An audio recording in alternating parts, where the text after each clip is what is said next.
Hi friends, గత కొన్ని శ్లోకాలుగా మనం ప్రకృతిలోని ఒక అద్భుతమైన జీవన చక్రం గురించి తెలుసుకుంటున్నాం. కర్మ నుండి యజ్ఞం, యజ్ఞం నుండి వర్షం, ఆ వర్షం నుండి అన్నం, మరియు అన్నం నుండి జీవులు ఉద్భవిస్తున్నాయని. మరి ఈ చక్రాన్ని పట్టించుకోకుండా కేవలం తన స్వార్థం కోసం బతికే వ్యక్తి పరిస్థితి ఏమిటి?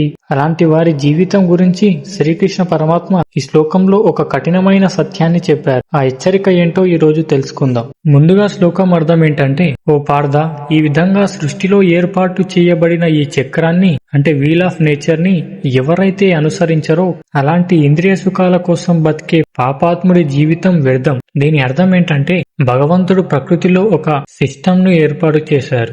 ప్రతి ప్రాణి మరొక ప్రాణికి సహాయపడాలి. చెట్టు పండ్లను ఇస్తోంది, నది నీటిని ఇస్తుంది, సూర్యుడు వెలుగునిస్తాడు. అది ఒక నిరంతర చక్రం. కొందరు వ్యక్తులు ప్రకృతి నుండి అన్నిటినీ తీసుకుంటున్నారు, కానీ తిరిగి సమాజానికి లేదా ప్రకృతికి ఏమీ ఇవ్వరు. అంటే వారు ఈ చక్రాన్ని బ్రేక్ చేస్తున్నారు. కేవలం తన కళ్ళకు, నోటికి, శరీరానికి కావలసిన సుఖాల కోసం చూసే వారిని ఇంద్రియారాములు అంటారు.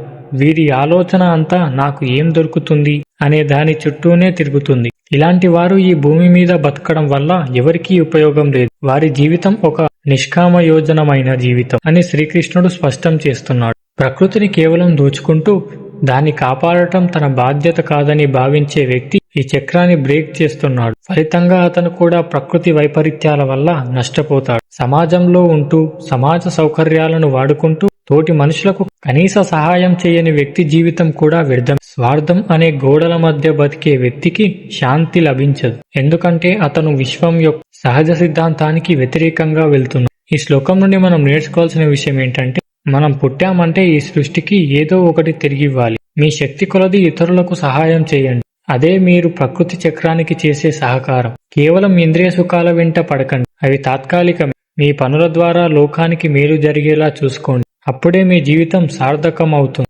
ప్రకృతికి లోబడి బతికేవాడు పుణ్యాత్ముడు, దానికి విరుద్ధంగా బతికేవాడు పాపాత్ముడు. మరి అందరూ కర్మలు చేయాల్సిందేనా? ఏ పని చేయాల్సిన అవసరం లేని మనిషి ఎవరైనా ఉంటారా? వీటి గురించి తర్వాతి శ్లోకంలో కృష్ణుడు చెప్పిన ఆత్మారాముడు అంటే ఎవరో కూడా తెలుసుకుందాం. భగవద్గీతలోని ఈ జీవన పాఠాల కోసం మన ఛానల్ ని సబ్స్క్రైబ్ చేసుకోండి. జై శ్రీకృష్ణ.